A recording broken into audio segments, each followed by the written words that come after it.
Says, here's the deal. He said, I've been praying, I've been begging God for an answer, and I'm not getting anything. Not hearing anything. He's walking around in front of the preacher's desk, just pour out, trying to figure out what to do. He ain't hearing from God, all this kind of stuff. The preacher's sitting there at his desk. Preacher says,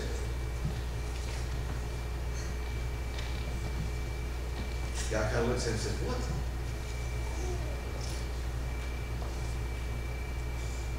The guy's getting frustrated. He kind of comes over, he leans over the desk and says, what?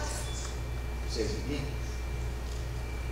The young man's like, look at him. He keeps saying the same thing. Finally, the young man comes around the desk, leans down in the guy's ear. He says, sometimes God whispers.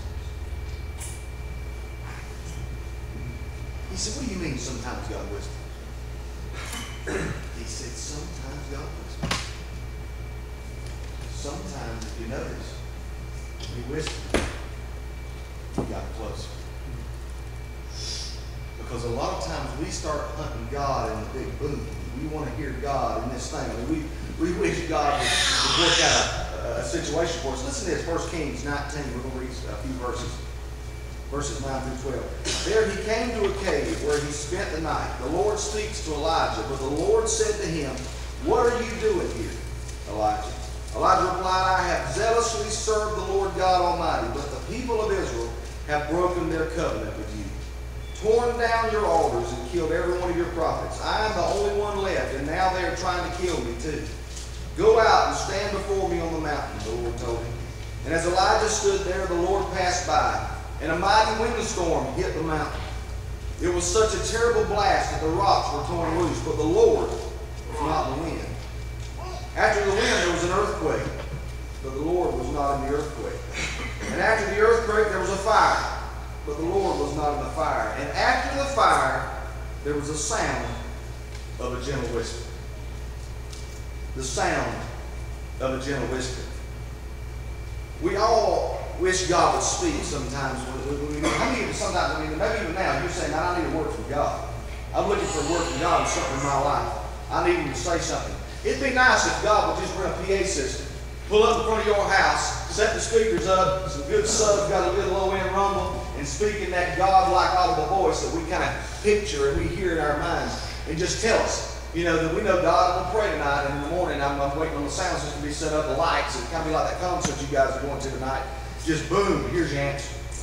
It'd be nice if you knew you could go to the beach next weekend, sit on there, and God would have somebody fly by with that plane, dragging that little thing behind it, with your answer on it. So you just, all I got to do is sit here, and it's going to come right here, and just, that'd be nice. It'd be nice if you go down and sit down, and the next time your computer, which it don't do anymore, but years ago it says, you got mail. And you just pop up an email from God, and there's your answer. It'd be nice if that's how it worked, but it doesn't. It'd be nice if Sun News, you just knew you looked on the third page, and on the bottom it was your little block, and there was your answer from God every week. So whenever you ask God, it just comes so plain that we don't have to work at all.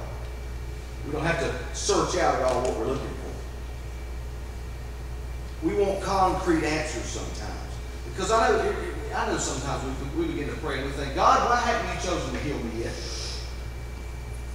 God, why haven't you chosen to save my lost loved ones yet? God, why haven't you changed my financial situation yet? God, why haven't you done this? Or God, why haven't you done that? We want to know sometimes. Why? Because we're human. His ways are higher than our ways. We don't understand everything he does and why he does what he does the way he does. But he's God. But we still sometimes wonder, why? I've been begging you for years to do this. I've been begging you for months. Where's the answer? What's going on with this thing? God, why aren't you doing this? It's like there's guesswork involved. And it gets frustrating at times. God, what are you doing? I think sometimes we feel like Job did right here. Listen to this. Job 9, 32 through 33, and then we'll read verse 35. God is not a mortal like me, Job said, so I cannot argue with him or take him to trial.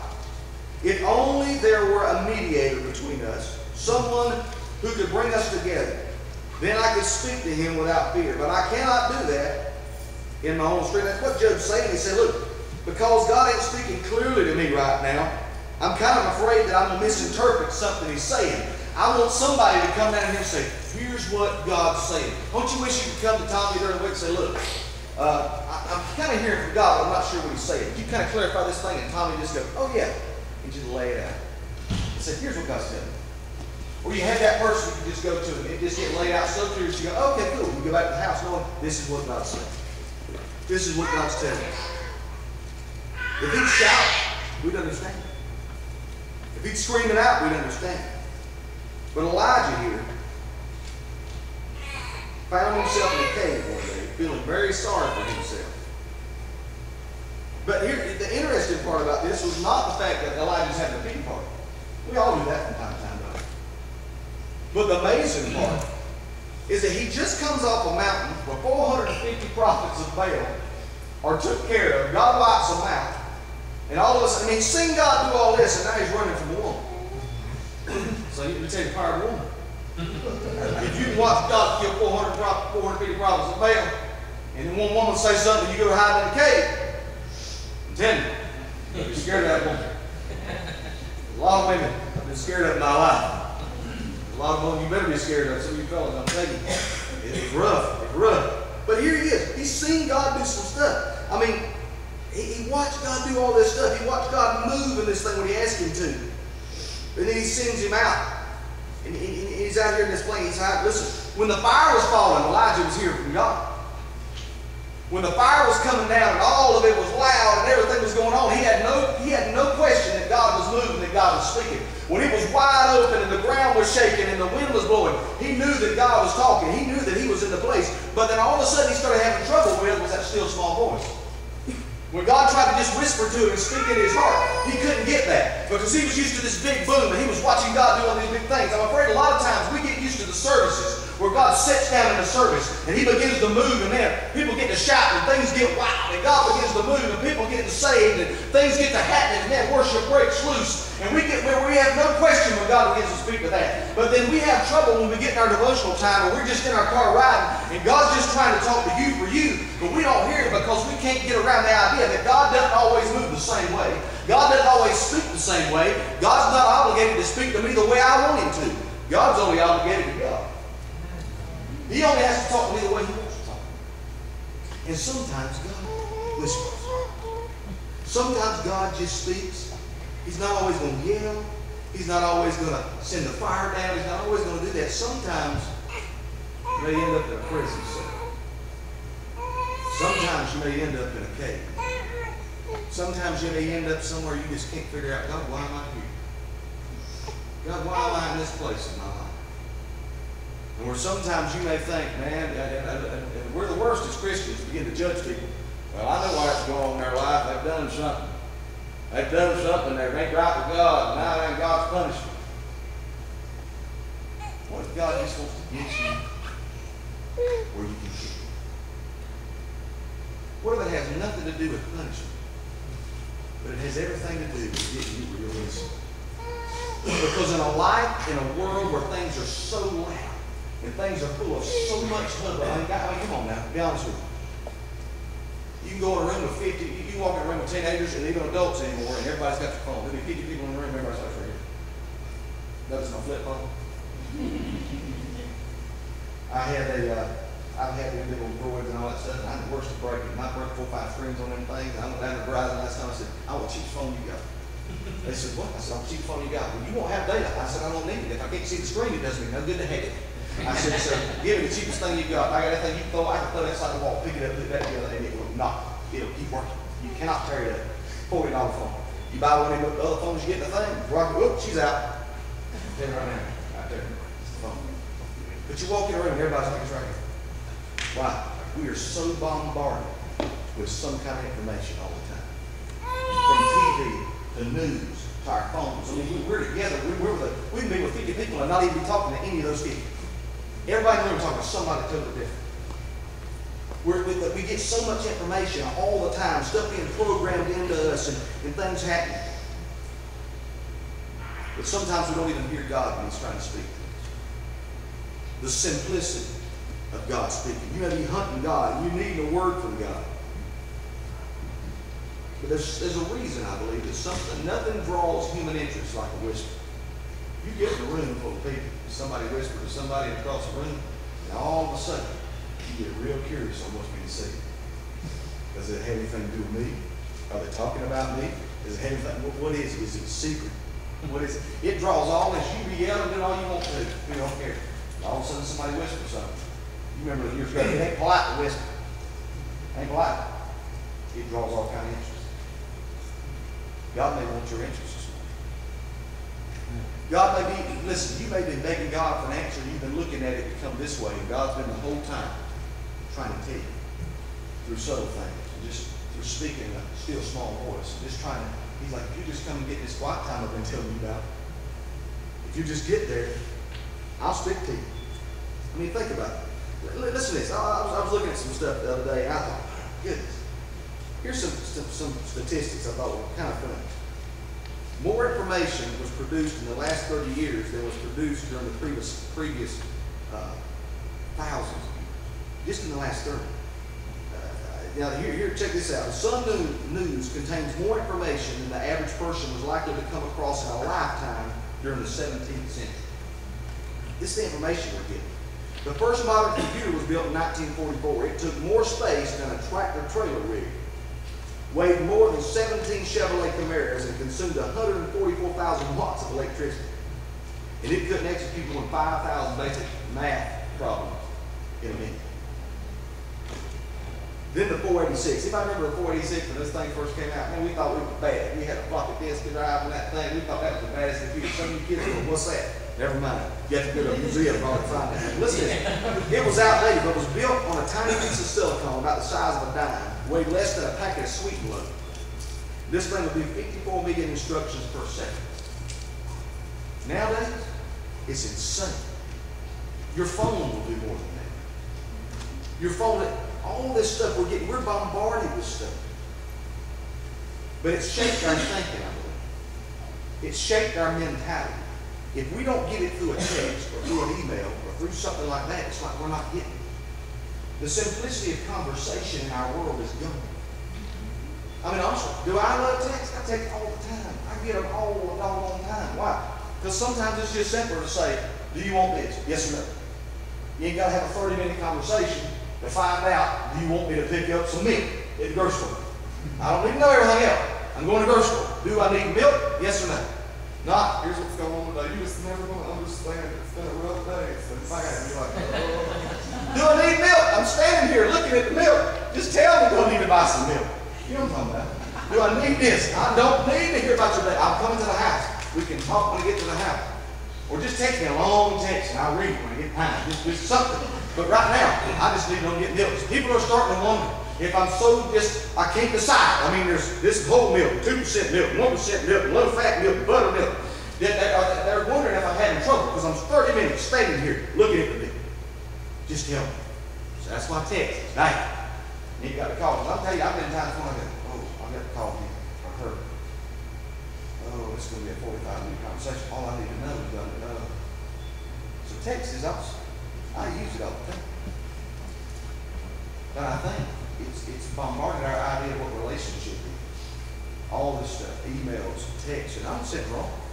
It has bombarded our idea of relationship to the point, even with God, we look for something so simplistic and an answer. And sometimes God's like, look, I want relationship. I'm not a your way, right away type God. Even in our food, everything is just this way, quick, and now this. So that's what we look at. We can't process an actual relationship. I think it's what's happening sometimes in a lot of our marriages. What happens a lot of times in relationships with our kids, because kids down the hall, get parents in the living room, we're texting each other instead of talking. I mean, we do it. I'm not saying it's wrong. I'm just saying it changes our mentality of what a relationship is. God wants relationship with you where He can talk to you, where He can share with you, where He can be involved in your life. He wants to answer you as much or more than you need the answer. You understand that? God has a plan for your life. God has direction for your life. Whatever your situation is you're having trouble with, God wants to step into that situation. He wants to step into your health situation. He wants to step into your financial situation. He wants you in the middle of His will. He wants you in the middle of the purpose and plan that He created you for. And maybe you're wanting and you're begging God for it, but you're not hearing God. It's because God's not answering the way you want. God may be a whole lot more simpler than our technology today. God's just wanting to talk. See, listen, prayer is not a one-way conversation. Prayer is not you just begging God for everything you want. Oh, God, I got to have this. God's not a genie in a lamp. God's not this guy that you don't talk to for 5 months and all of a sudden something bad slaps you side the head. Oh, Jesus. Oh, Jesus, look here now. I'm about to be in a bind. We're about to have a time right here because the doctor has said this. Or the light bill has showed up and what's in my bank ain't matching the month numbers. We've got to have some help. God ain't a genie in a lamp. You don't get so many wishes when you get saved, and if you run out, come on now. That's not the God we serve. God's a God, listen, ain't it bad if something bad happened, you've got to take 45 minutes to get right where you never talk to God about what's going on? Reason being, you hadn't talked to Him in 5 minutes. No, we enjoy it. But we're too busy for a relationship with God. I've got too busy before talking to Him. I won't lie to you. I've had so much stuff going on, I realize I get through a day, and I'm like, man, God's in my life, but I'm just busy and got out of it. We do it all the time. We do it to each other, and God becomes just another person in our lives. I'm supposed to call him. I'm supposed to call her. Got busy, didn't do it. I'm supposed to talk to Jesus. Got busy, didn't do it. We do it all the time. But church does not take place in a relationship with God. This is not a relationship with God. You understand that, right? Showing up, sitting here, getting preached at, getting sung to, and worshiping God on Sunday morning. This is not your relationship. That'd be like saying the wedding is your relationship with your wife and husband. That's it. The wedding is it. You show up to the service, that's your relationship. Other than that, you ain't got to talk. And then you got to have to do with each other. If you come out of representative, hey, how you doing? That's a relationship. No. Relationship is that day-to-day communication. Constant communion is what I like to call it. Just be in there. Just be in there. That's why he said, listen, he says, pray without ceasing. And some of us be in a bind because we can't get out the idea that prayer ain't on our knees or walking around with our eyes closed. We're bumping into walls. Pray without ceasing. It says, in your spirit, you can be in a constant place of prayer, in a constant place of communion with your Lord. So when something pops up, you ain't got to take 45 minutes to get right. You're already in a constant communion. It's almost like, did you see that? Something goes on, he said, well, you hear that, didn't you? Why? Because he's here when I'm here. He's seeing when I'm here. And then the thing that I had to start a conversation, I was already in one. Why? Because you get up with an attitude of prayer. You get up with that attitude of relationship with God. He's part of your day. When you wake up, it's like you wake up and he's sitting inside the bed going, let's get her going. We've got a lot to do today. Because why? We've got a relationship with him. He's part of your everyday life. He's part of your daily decisions. He's part of what goes on. And then you get used to hearing him. But see, the more you talk to God, the more you recognize his voice. Because you get around somebody. And you listen, I had a friend. I traveled with him for years. He was blind since birth. Play anything you can. Guitars, pianos, anything he played. Preached like a house fire. I traveled with him, and he was 54 when he passed away. That was back in 2004. I traveled with him for years. I hauled him all over this country, state to state. I'd sit there, and that's where I learned how to play bass. Blind guy taught me. He bought a bass one Saturday afternoon. He stopped. He said, "Stop at that music store in this town. Look it up." I found one. He said, "Pull in there." He walked in there, and I took him in, led him around. He bought a full-string bass, went back to the hotel, said, "Let me show you something." He showed the full 5 numbers. He said, "All right, we'll practice later." I said, "Practice when?" He said, "You'll find out." The only time he didn't practice was in service, in church. He wouldn't do it anywhere else. He said, "You'll listen better in the middle of church."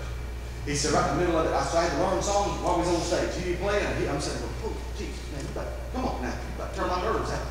He said, you won't play attention when you practice in my hand. You pay attention on service. You'll never be more focused.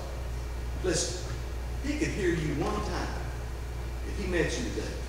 And you called him on the phone 5 years from now, and you called him on name. He'd recognize your voice. He'd get around people, and I was amazed at that. I was just amazed at the fact that he just had that recognition. You ever heard the idea that sheep know the shepherd? You ever heard that? We can be this. We should be that same way with God. That when God speaks, we know that Lord. I mean, my Lord, he's my Savior. Amen. He's my Creator. He's my King of Kings and my Lord of Lords, my Jehovah Jireh, my Provider. He's all these things. He's not just a God out there somewhere that our world wants to preach today. That just might be one of the pick of the litter that we reach in a bucket and pull a name out and decide this is the God we're going to work with for a while and see if this one works. This is the one who spoke into nothing and said, "Let there be," and there it was. This is the one that said, "He turned the lights on in this place." You understand what I'm saying? This is that God, the one that reached into the mess of your life, cleaned it up, says, "I've forgiven every sin you ever." I don't even remember. It is gone as far as the east is from the west. And yet at the same time, we're having trouble hearing. Why? The more you talk to him, the more relationship you have with him, the more you'll recognize his voice. Amen. And you'll find out that he speaks in ways other than just through a big booming service. That he can speak to you riding down the road in your car, just speak into your spirit, and you know, man, this is God. This is it. It doesn't have to be through somebody else. It doesn't have. I'm not saying God speaks all kind of ways.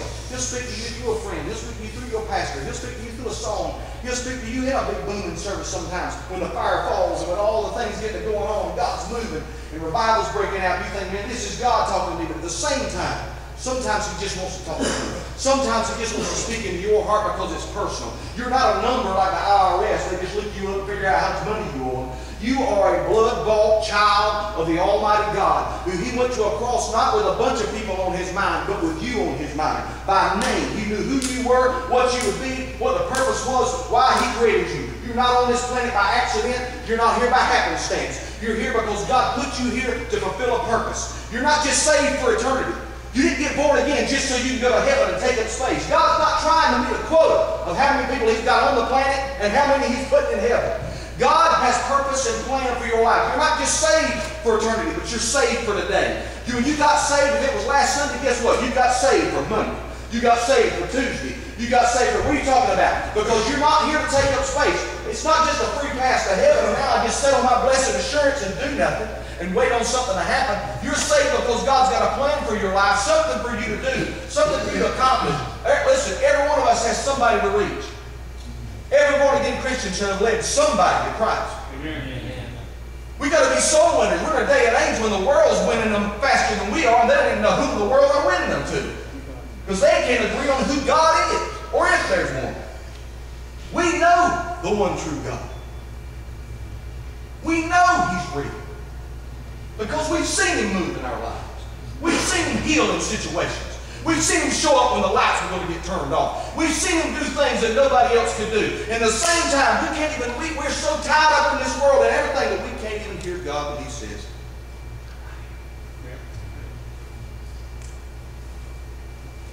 Some of you are stuck in whatever situation you're in because you're hunting for God to speak into your life.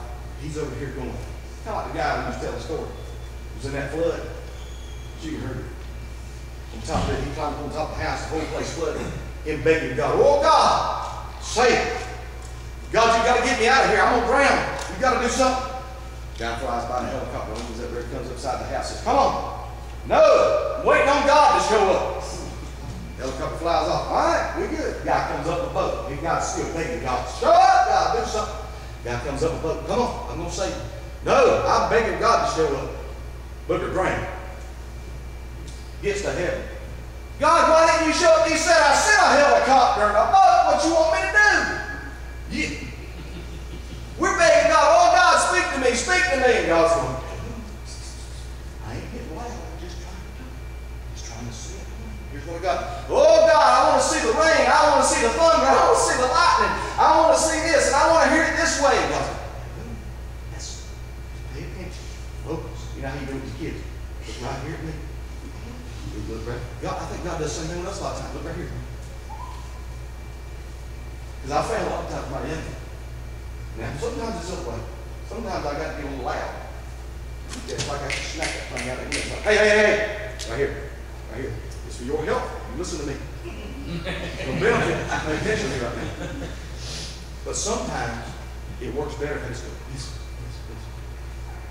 Because I'll get soft with her sometimes. Sometimes she just kind of, she focuses better on it. Because she's not sure what I'm saying. So if it is something that may threaten her stability, she wants to be sure I'm, what's he saying? It's good to get by. I don't want to miss it. I want to know what's coming. If I need to calm myself down, I don't want to miss it. He just said, I'm fitting to carry you a new one. I want to understand that he's... You know what I mean? And sometimes that's scary. You ever notice? A lot of them movies, them guys, it's just that it ain't that screaming voice that scares you. It's that one standing in the corner and goes. There's something about that kind of mess with you. But you realize God wants to speak in our life. Listen, God doesn't want you to have just another Monday. I think every day can be a great day in relationship with God. Because it's a new day. He says his mercies are new every morning. Why do you think he says, sing unto me a new song? God don't get old. He don't want our relationship to get stale. Marriages get in trouble when their relationship gets stale. All kind of friendships grow apart when we just kind of, guess what will happen? Same thing will happen with God. It's just simple. God doesn't use terms that we understand because we're hunting some big King James version of God's talk. But God's just trying to be plain with us. I think God speaks redneck. I think he does, because I understand it. he talks our language. You realize that, right? People in Japan this morning that worship God are hearing God speak to them in their own language. Yeah. People in every part of this world are dealt with when the Holy Spirit convicts their heart and draws them to Him. People all over this planet. Even country people in South Carolina. God speaks. We can listen. We can hear. He's got places and things for you to do in this life. He doesn't want you living just a humdrum life. He wants you to have something that matters and something that makes a difference.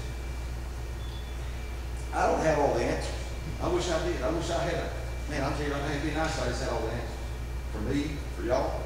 I know sometimes Tommy would think as a pastor, man, I wish I had the answers to these people. Because whenever you're looking at one man up here preaching on Sundays when Tommy's here, he's looking at 250 people that all got questions. And all got stuff going on in life. And every person he sees a situation and a circumstance of people that are begging God to move from this and are needing God to do this. And some that need God to do things they don't even realize they need God to do. Some that God's speaking to that they don't want to hear. See, sometimes we can tune God out. Some of you know God whispers, but you tuned him out because you don't want to do what God's asking you to do. Some of you begging God for it and you just hadn't realized God's whispering. Some of you may be sitting here this morning and God's been whispering for weeks, sitting here going, He's just trying to draw you to him so you get saved. So you get born. He's just whispering. Ain't some big boom, ain't some big thing. It's not through the fire, the wind, the earthquake, all these things. God's whispering. So what I want to ask you to do is this. Quit trying to decide how God's going to speak. Just say God's speaking. I found something, if I can find it here. I'm the worst one. I'll make notes, and then I have no clue where I went before that. 1 Thessalonians 4:11. It was a neat verse I found. Make it your goal to live a quiet life, minding your own business and working with your hands just as we instructed you before. Live a quiet life. Wonder why? I thank God knew there'd come a day in this planet that with everything going on, we'd miss it. We got so much coming after our attention. It's not like it was back in the day when everybody farmed on weekends, Sundays, you just shut down the world and you came to church. That was that day that you got up in the morning. Man, people get the floor running. Everybody's everywhere. If you ain't got practice every night of the week with a kid, you got this going on, and you got this happening over here, this happening. Life is so doggone busy. But God's still the same. He says, I'm the same yesterday, today, and forever. He wants simple relationships. He wants to speak. Some of you, I don't know what you've been praying for. I don't know what you've been asking God for. God may have answered, but you just ain't heard. God may be giving the answer. Some of you may be praying and may be saying, Lord, I know I'm saved, but God, what now? What do you want with me? What am I here for? Maybe you just need to find a time to sit down and say, God, I'm here. I'm all ears. Not go ranting and raving about what you need and what you want, but just find a place, sit down and say, God, I want to hear.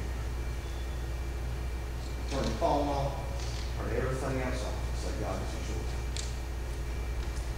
And just listen for that still small voice. Because sometimes God whispers. Every head bowed, every eye closed. Nobody looking around. It's raining. Listen. Right now, I don't know what you've been asking God for. I don't know what's going on in your life, but you do. Number one, let me ask you this. With nobody looking around, you can can say, I know that I'm born again. I have no question about that. I'm born again. Slip your hand up. Say, that's me. I'm saved. I know. All around the room. Slip those hands up. All right, you can put them down. I wouldn't embarrass you. I wouldn't come to you. But maybe God's whispering to you today that you need to be saved. If you'd be honest enough this morning to say, man, I'm not sure I'm saved. I'm not sure I wouldn't come to you. I wouldn't nothing like that. But I want to pray for you. Slip your hand up. Oh, yes, I just don't know that I'm saved. I'm not sure that I'm born again. Anybody? Slip that hand up. Say, that's me. I'm just not sure I'm saved this morning. Anybody can see those hands? Listen, God will change your life. God will save your soul. All you got to do is ask Him. I remember that. Listen, I remember praying one day and saying, you know what? I said, dear Jesus, forgive me of my sins. I repent. Come into my heart and save me. God changed my life. Today, all you have to do is ask Him to come into your heart and to save you. It's a simple attitude of the heart.